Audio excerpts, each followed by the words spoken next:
Hello and welcome to Villa TV and to Matchday Live. It's another night under the lights here at Villa Park with the third FA Cup game in a row at home for Aston Villa.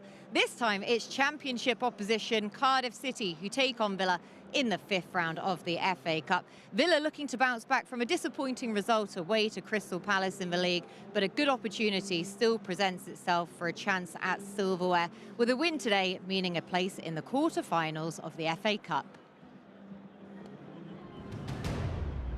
Cuckoo.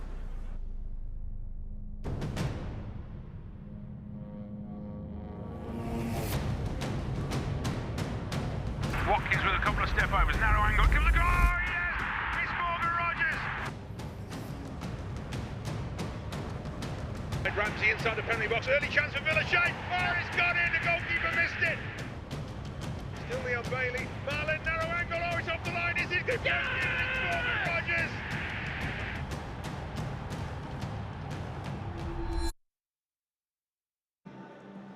Hello and welcome. My name is Kate Tracy, and alongside me, three former villains, Ahmed El Mohammadi, Darius Vassell and Lee Hendry back again. But Darius, you're back again though. We brought you outside for this one as well. Looking forward to it. Yeah, I'm looking forward to it. Scintillating performance from Villa is what I'm expecting today. Looking forward to seeing some goals, send us all home happy into the next round. Yeah, exactly that. And Elmo, we know how much these FA Cup nights hit differently. We've had three of them now. Well, we've had West Ham, we've then had Spurs, now we're getting Cardiff. The fans are already arriving in the away end over our shoulder. They're going to bring some atmosphere. Of course, yeah. It's another night in FA Cup at Villa Park. We are lucky to get the home draw as well. You know, we started the campaign very well against West Ham and beaten Tottenham. Today is a different test. Championship team, you know, Cardiff. They come in here, they have nothing to lose, so it's going to be a tough test for them and big game for us because I think the starting lineup, I know you're going to touch on it in a bit, but the manager is going strong today, so he's just taking everything serious tonight. Yeah, he really is, isn't he? And Lee, Elmo makes a good point there because it's a strange game where in the sense that, as Elmo says, Cardiff are under no sort of pressure here whatsoever. But at the same time, they've got their own struggles going on at present. So it's kind of one of those games where you're not entirely sure what to expect. The magic of the FA Cup, such a cliche.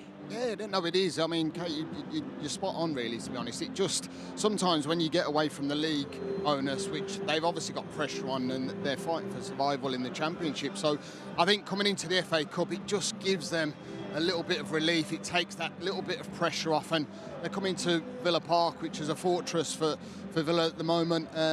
They know it's going to be a tough game, but I'm sure they'll be looking and thinking, you know, we're going to try and land the spoils. You know, there's a great opportunity of materialising into the quarterfinals.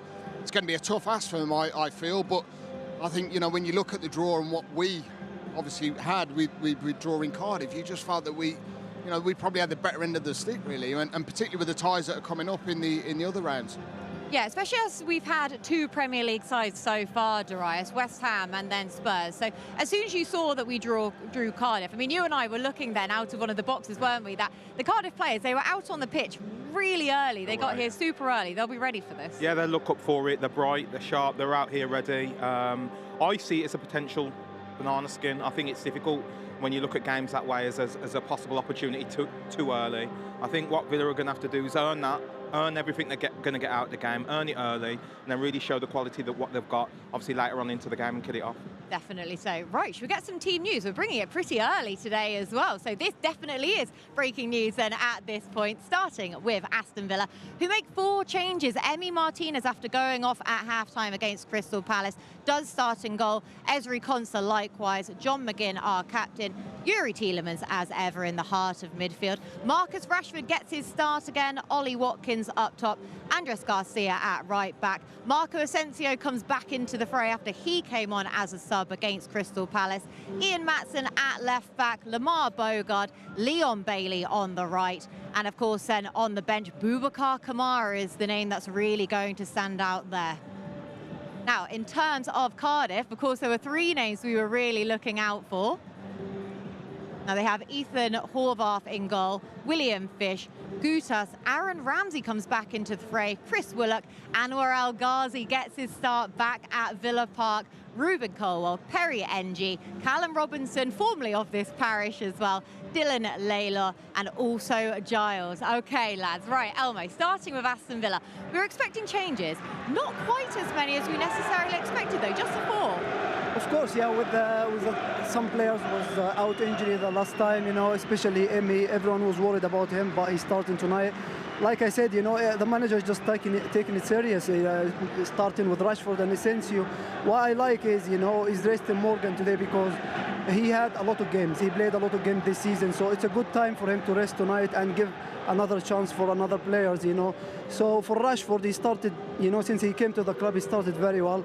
But I would like him to get his goal tonight, you know.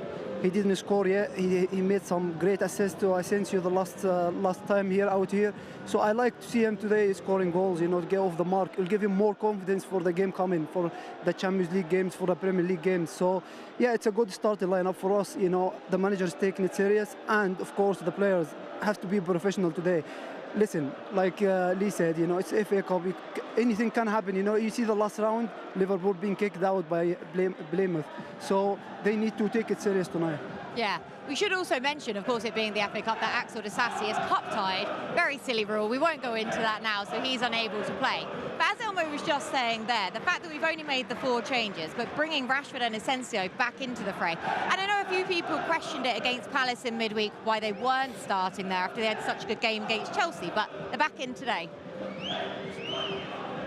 Many games, hasn't there? An overload of games, and the manager's touched on that. But yes, I think he has to, you know, that's why he's paid to do the job and to pick the right team for the occasion. And I think tonight, you know, you look at the squad that he's put out, and he means business. You know, there's no doubt of that. I think this is a real big opportunity for the football club. I think you look at the fixtures that are alongside us, and there's 4 Premier League sides that are going to go out. So. You know, there's a massive potential there of materialising into the quarterfinals. I'm with Elmo. I think this is a real big night for Marcus Rashford. I really do. I think, you know, under the lights here, we've seen what he's all about. He looks like he's absolutely chomping at the bit to really prove a point for so many reasons. And I just feel tonight could be the night for him. I love the fact that Maatsen and him, they combined really well down that left-hand side when I've seen them, you know, in previous. So I think it's a brilliant night for the club, and it shows that the manager's not messing around. That left-hand side is pretty foreboding, yes. Really, isn't it? You wouldn't want to be playing at right-back all that much then in a game like this. But Darius, in terms of Cardiff, it was interesting when their manager, Omar Reza, spoke earlier on this week, and he said basically he's not able to field his full-strength team because of the fact that they've got bigger things to be worrying about in terms of their championship fight at present. So it's an interesting lineup all the same, what they're going to present. I think when the manager says things like that, I think that's an attempt at mind game. Yeah. I think they're hoping that we're going to not take them too seriously. But as the lads have said, manager's taking it really seriously, fielded a strong team out. So I don't think we have to worry about that tonight.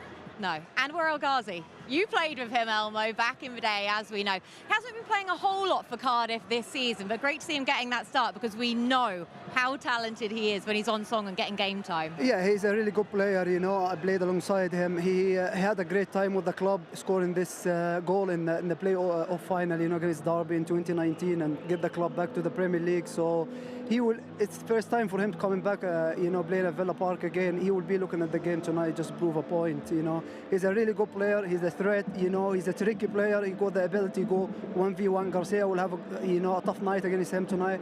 He got a shot on him. He scored a few goals for Cardiff. So him and Callum Robinson, actually, both of them, they are so dangerous, you know, for us. So we need to look after them. Yeah, definitely. 2 ex-Villa players there. And a shame that we don't get to see Callum Chambers tonight, who isn't even on the bench, therefore, but we've still got 2 ex-Villa players to be focusing in on. And Lee, I want to go back to you, because we talk about the mind games going into this game. Just how big would it be for Villa to have this cup run extended further?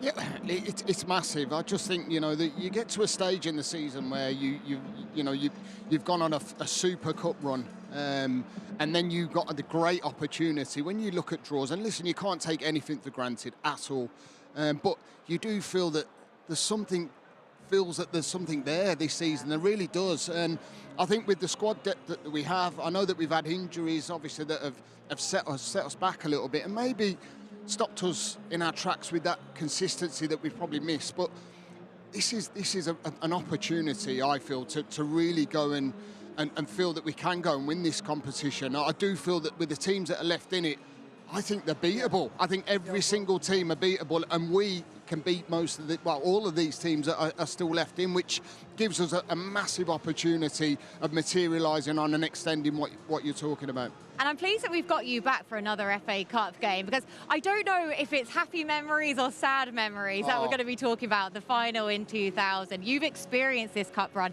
what it can do for a club, how much prestige is behind it as well. So just talk us through that day. Yeah, honestly, I mean, it was crazy that even the semi-final building up to that was quite some occasion. I remember coming on against Bolton and we literally, I mean, Mark Delaney got sent off in the game and it was so difficult how we actually held on to get to penalties. But then I came on to take the penalty, which I barely touched the ball. John Gregory said, "You're going on."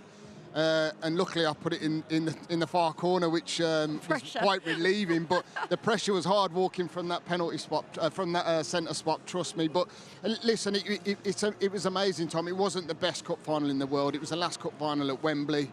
But it was one that always stands in your mind because, you know, you wasn't picking up a winner's medal and we got so close yet so far, and that's the disappointment. But I feel this is our time, I really do. I'm really convinced that we can go and win this competition. And Darius, am I right in saying you were out injured for that game? So yeah, I think I was involved. How was that for you then?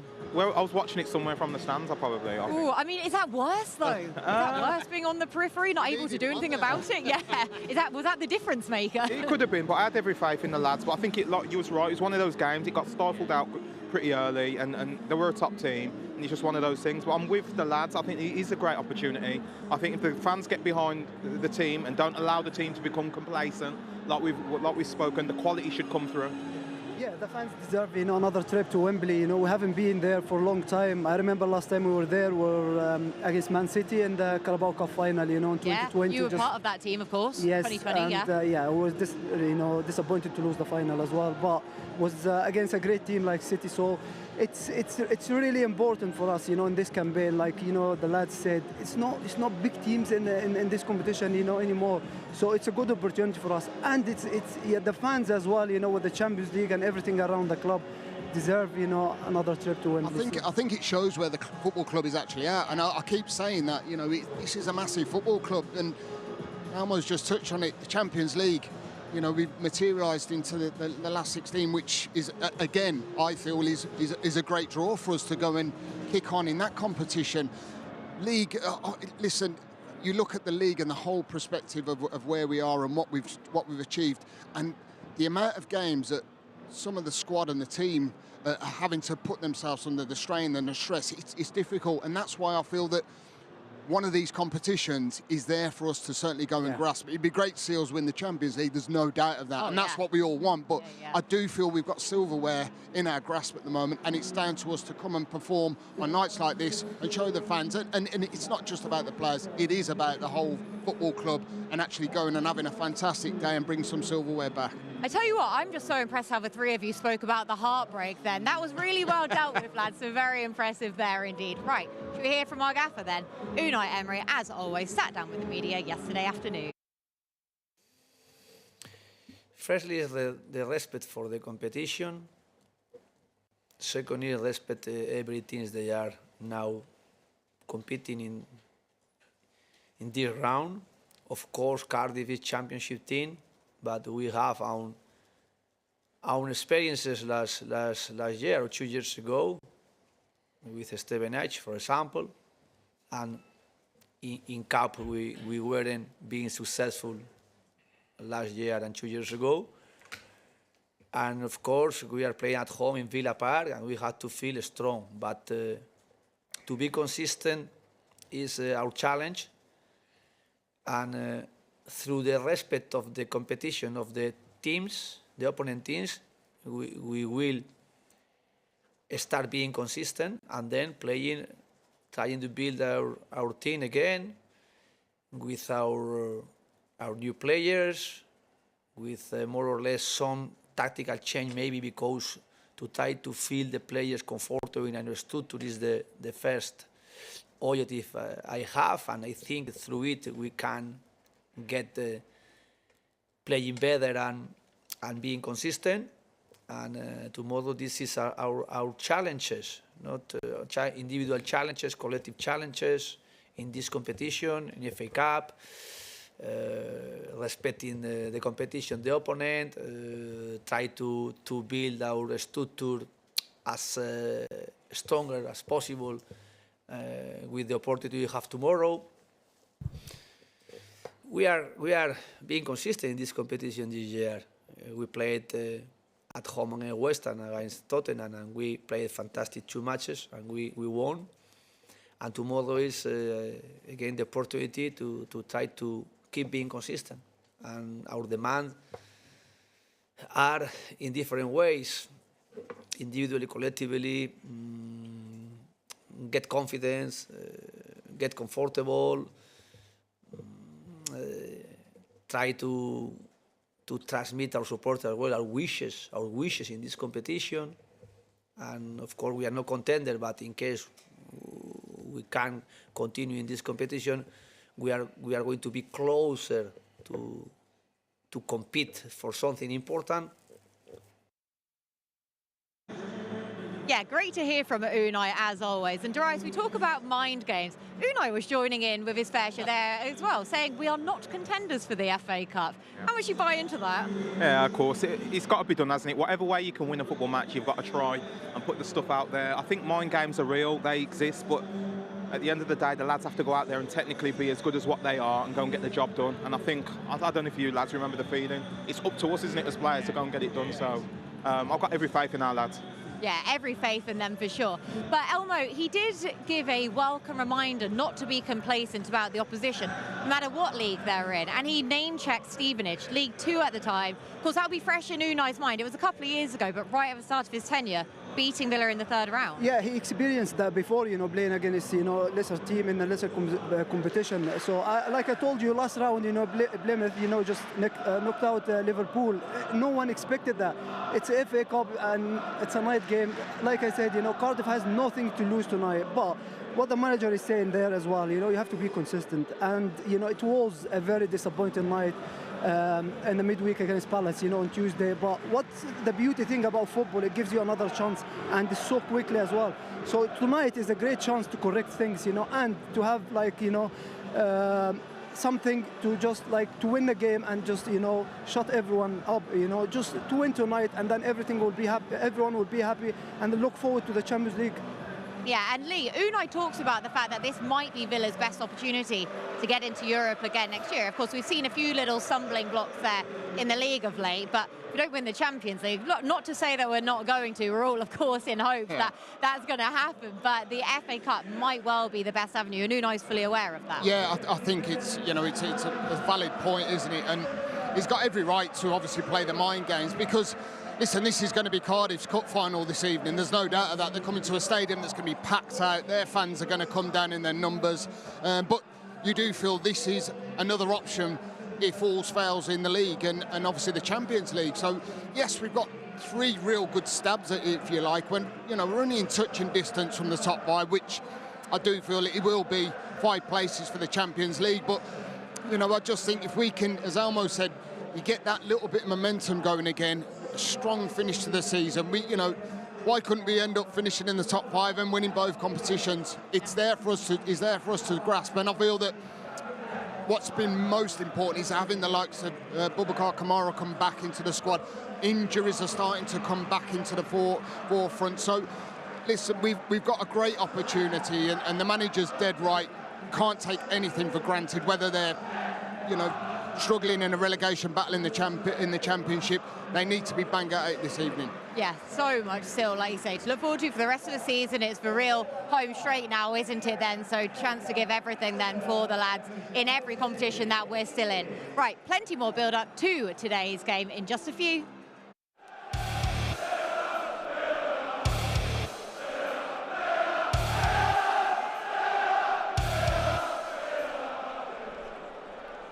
Chastity The chance here for Aston Villa. It's Rachel Daly. Oh, what a chance and what a goal! What an unbelievable strike!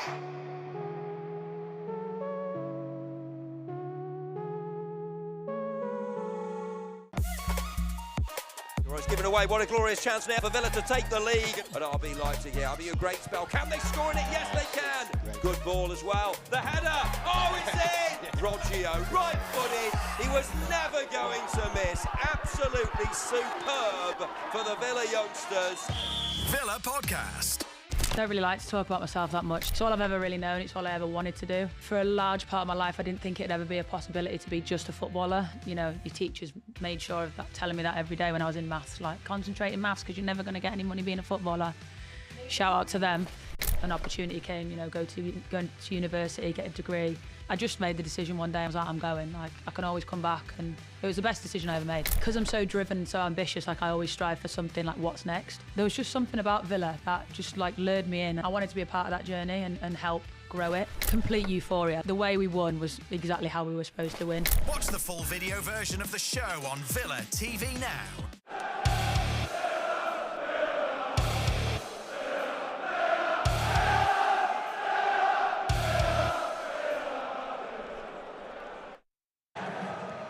Welcome back to Matchday Live alongside myself, Kate Tracy, Ahmed Al-Mohammadi, Darius Vassell and Lee Hendry. Now, when this draw was announced, I'd imagine that one of the first thoughts on both Cardiff and Villa fans' minds was, of course, of Peter Whittingham, who came through the Villa youth teams. He went on to become a Cardiff legend. Now, of course, we lost Peter in 2020, but tonight is certainly a night where we will be remembering him. Young Peter Whittingham, oh, lovely left foot, good youngster, only 19, had a real run in the side. It's funny, he's a funny kid. He kept himself to himself a little bit, but he was funny, really witty, really dry, just a great character. So Which was playing left back in the team. Me and my brother obviously played up front. But I used to love when he used to get that ball out of his feet and you knew it would come into a great area. His ability and his left foot was outstanding. I think from the first time I ever seen him play, I thought his range of passing and his understanding of how to use it was outstanding. Pinch perfect pass. Whittingham, oh, what a first touch, taken into his stride. What a great kid, honestly. He was a lot younger than me, but such a lovely lad. And as I said, good to be around. Such a wonderful person, really. Listen, his talent was, for me, and he had an absolute beast of a left foot. He could pick out a pass, he could pick out something quite easily. I always felt that Wits was going to be, you know, a top player, watching him at such a young age, because he had so much ability. And in for Angel, and the finish is from Peter Whittingham, who scores his first English Premier League goal. I always felt that, you know, one of the younger players score a goal, I'd always want to go and sort of feel that flow and that buzz, because he, as I said, Pete would be a little bit shy at times, maybe to even celebrate, and that's how sort of laid back he was. So, you know, jumping all over him, having the feel factor and the buzz factor, I remember that quite clearly with it. I left before Witt, so I was at QPR at the time, and he was on loan at Derby, and I always remember having half an hour with him after the game. He swapped shirts, still got his shirt now. Had it out not so long ago, actually, just like reminiscing and thinking about certain things. But yeah, he went on to have a great career at Cardiff, and I think he was there for 11 seasons, scored many, many great goals for them. I remember bumping into him at Cardiff, and he was the same Peter Whittingham that I seen as a young boy growing up and coming through the system here. So I've got a lot of memories of Wits, but the one that stands out, what a fantastic person and what a fantastic player he was. A lot of players expect a lot, but he gives so much. He'd always help his teammates, his work rate. Just as a person, he was outstanding as a person. He was a great footballer. He was also a great man and a great person, which is probably more important than the player. So yeah, I'm glad to say Peter was my friend.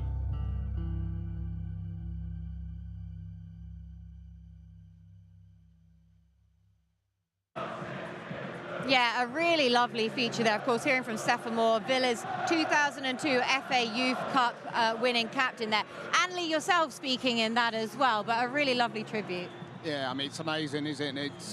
It's scary to think that, you know, our life has gone too short for him, you know. I mean, what a fabulous lad, you know.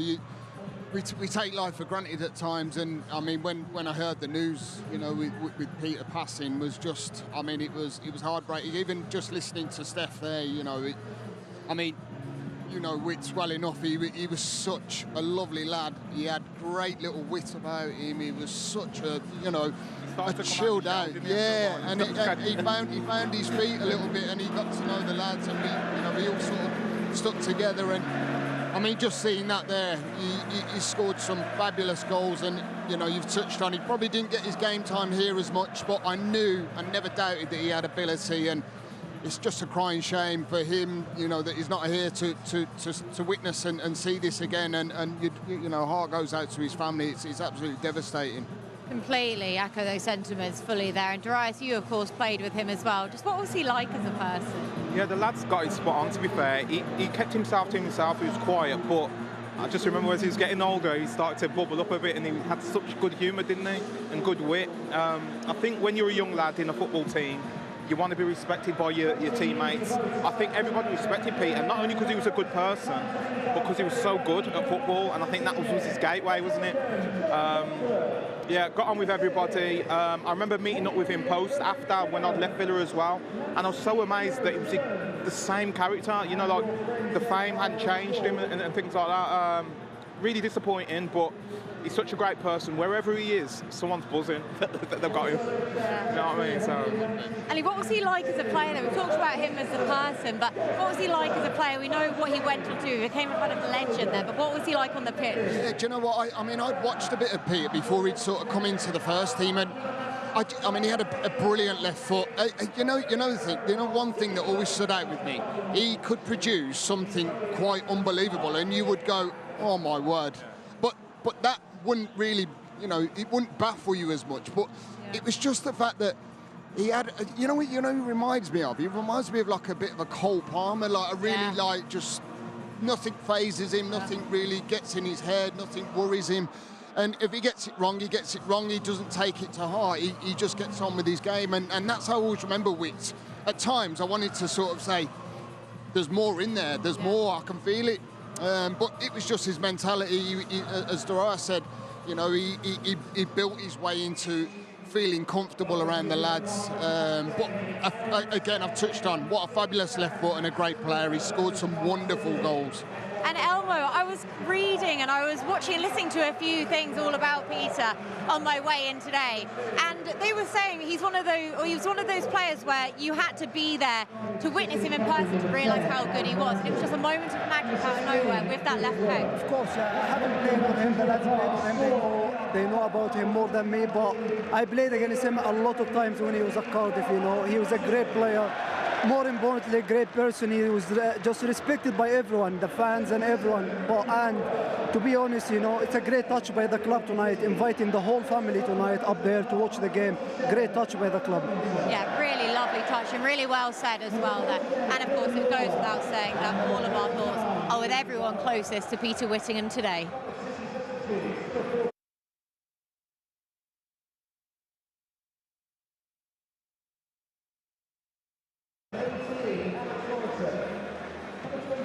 Now, of course, it's been a very busy week for Aston Villa, which started, Elmo, with a bit of a high. Of course, we had the good draw against Liverpool, the win against Chelsea last weekend. That feels like a lifetime ago now somewhat, but that was a fantastic comeback win for Villa. So we'll start with a positive. Yeah, of course, yeah. Playing against Liverpool, you know, the best team in the country at the moment. They are just flying, and, you know, I thought we should have won this game. You know, we had some great chances.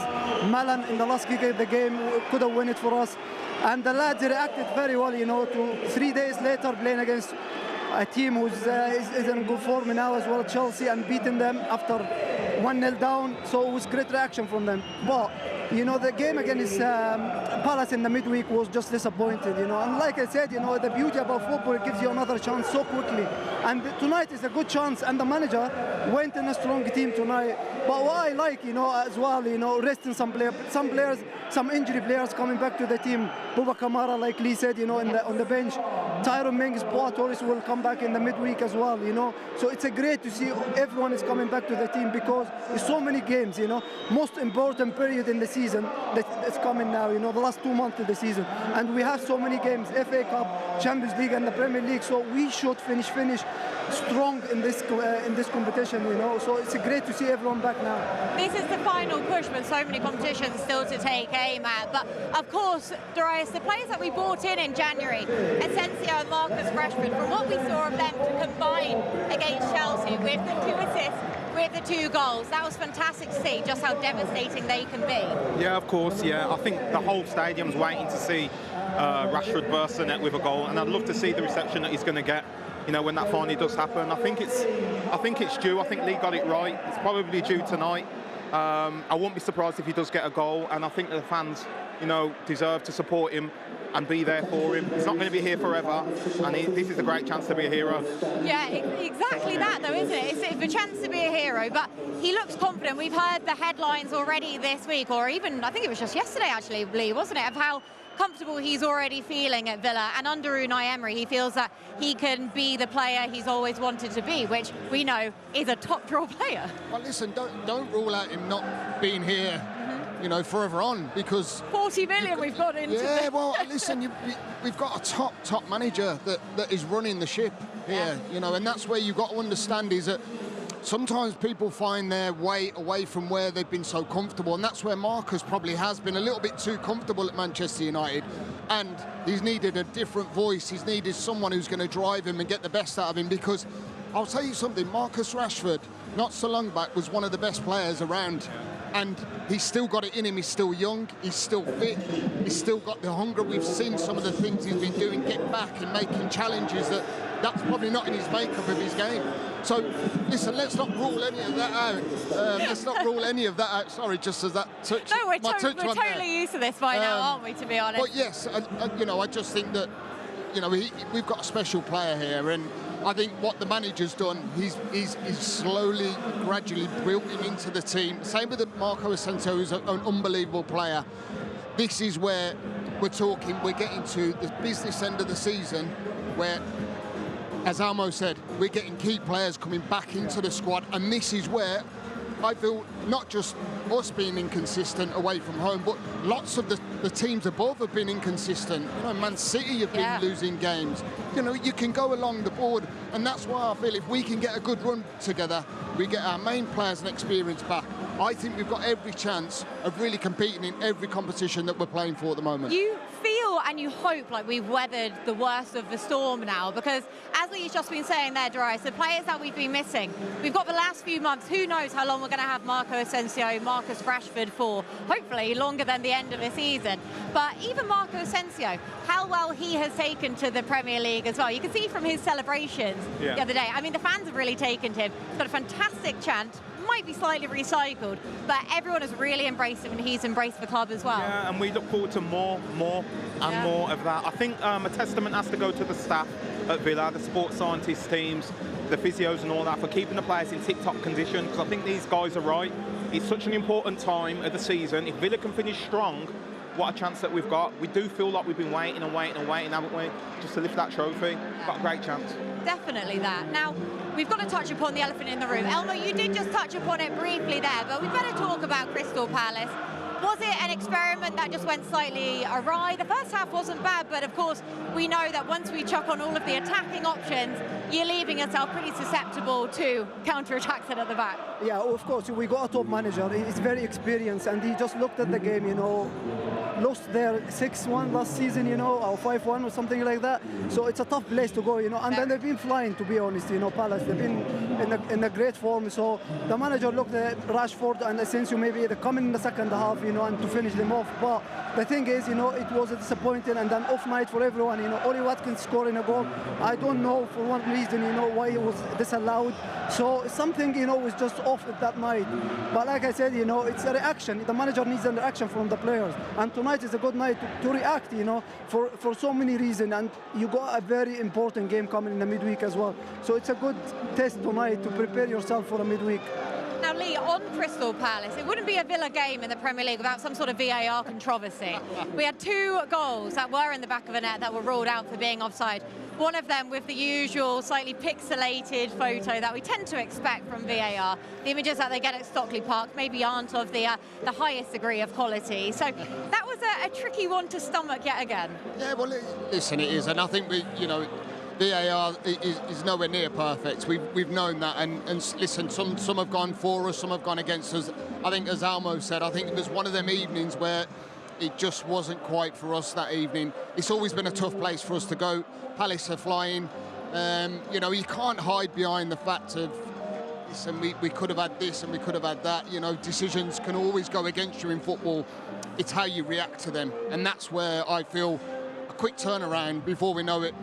We're under the lights at Villa Park where we can, and that's where, if it's a week where you have to stew over a real bad performance, you want to get back and you want to put that performance that wasn't quite right to effect, and that's what I think that the lads will be chomping at tonight. I think they'll be out and they'll really put performance on for us. Now, I mentioned VAR for a particular reason because, of course, there is back in the FA Cup semi-automated VAR tonight, and of course, if there is a VAR decision that needs to be explained, the referee is announcing it to the stadium again, a la rugby style. Are you a fan, Elmo? I'll get your thoughts in a second. I like to hear the referees, saying what they think about. We saw that last time. I think it was the Newcastle game. That Isaac's goal. It's good to for everyone, because the fans just sitting there, they don't know what's going on. So it's good for the referee to explain to everyone what's going on, so the fans have an idea. Yeah. Quite over that, I think, because we sit here, as ex-players, as fans, and we want to know what's going on, what's being said. I sit up in the gantry and I listen to the VAR, what they're actually talking about, but I can listen to it, but I can't shout that over to the fans, and that's where we want to know what is the hold-up. We want to know if it's an offside, we want to know if it's a handball, just so we can sort of look and feel that we're part of the game, which they are. They pay their money to come and see, so it's great that they're doing it this evening. You're nodding away there, Darius. I think, for the amount of time that it takes to come to these decisions, I think it's unfair to expect us to just sit down and eat our pies and wait. Oh, we enjoy the games properly nowadays. Yeah, it's good they're doing it now in the FA Cup, but I would like to see it soon in the Premier League. It's good for everyone. It's good for the fans, like everyone said. Just to know what's going on. What's the referee thing? Why it's been disallowed? Why it's being given. It's good for everyone to know. Definitely, it's good all round, and semi-automated offside calls then as well. That's another positive. But yeah, we're all making improvements, aren't we, all the time then, and we know that a few improvements are there too in the reckoning as well. So good to see that all of that is being enlisted tonight. Now, in terms of the FA Cup run so far for Aston Villa, West Ham, Spurs, Darius, did you see that game? Were you here for that game? It was a cracking performance, though, against Spurs, all the same from Villa. Really good to see. Excellent, yeah. Like I said, we all know that they've got a great chance.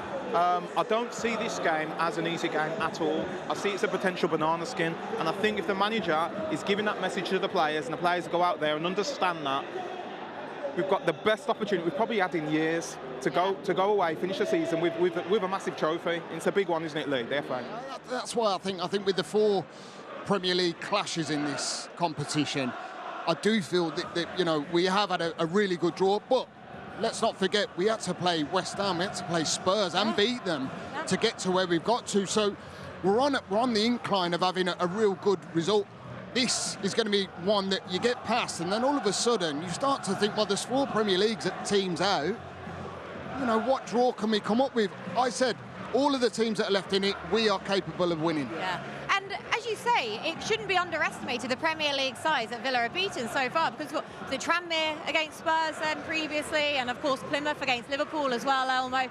So it can't be underestimated, the fact that Villa have managed to beat 2 Premier League teams already. A lot of the big guns are already out of the competition. Yeah, but I remember, West Ham, when they came here, they just had the manager, it was just second day for him. When Spurs came here, they were just like losing against Liverpool, and then Liverpool just had a good game against them.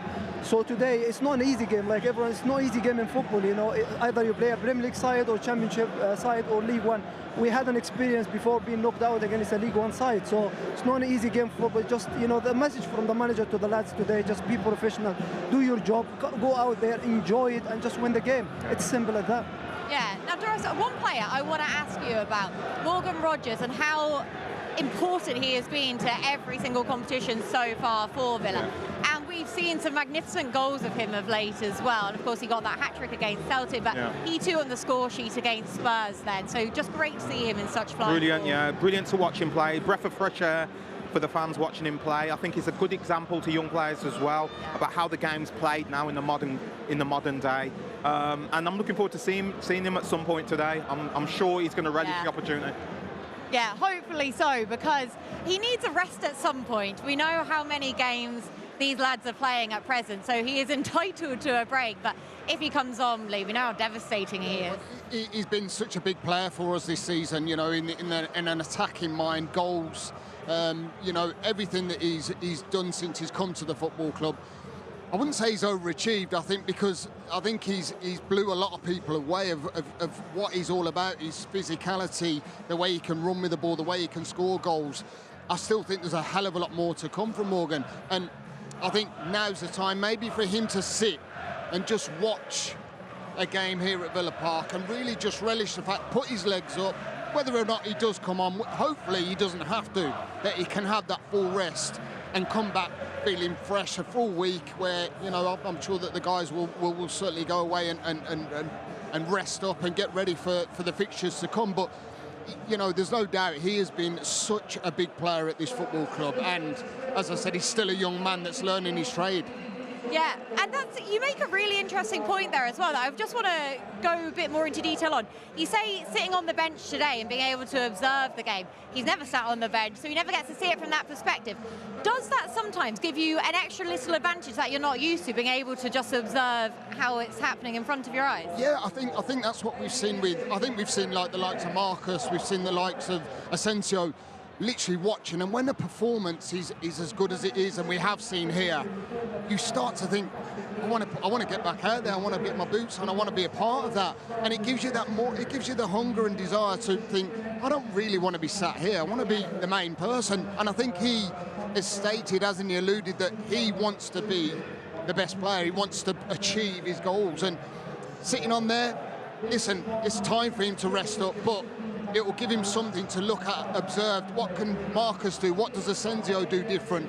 You know, it's a learning curve for him. As I said, he's learning his trade, so it'll be good for him this evening to watch the game. And yes, he may be called on. Hopefully not, because it'll be a comfortable win. Hopefully so. Right, that's teed me up beautifully for predictions time. So here we go.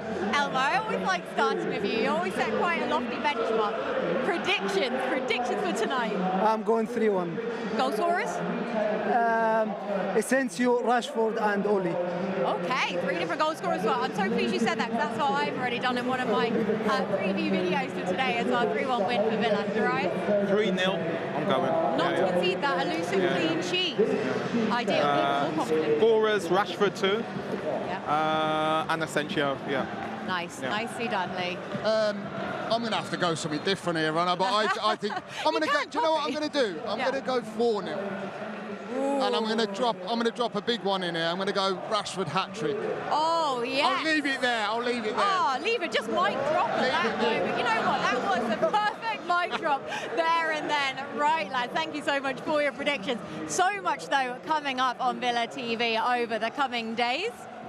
Now, Aston Villa women take on Everton in the FA WSL on Sunday, 2 p.m. kickoff. Tickets available on avfc.co.uk if you want to show your support for the side. Now, Tuesdays, Villa's under-19s continue their European adventure here as they host Barcelona. Tickets are priced at £5, and the match will also be available on Villa TV and kick off at 3 p.m. Now, straight after that match, you can tune into Villa TV for live audio commentary of Aston Villa's round of 16 first leg as they return to Club Brugge, 5:45 kickoff. And finally, on Friday, the 14th of March, Jimmy Shan's under-18s will take on Plymouth Argyle in the quarter-final of the FA Youth Cup, 7 p.m. kickoff. And with tickets again, priced at only £5. Head to avfc.co.uk for more details.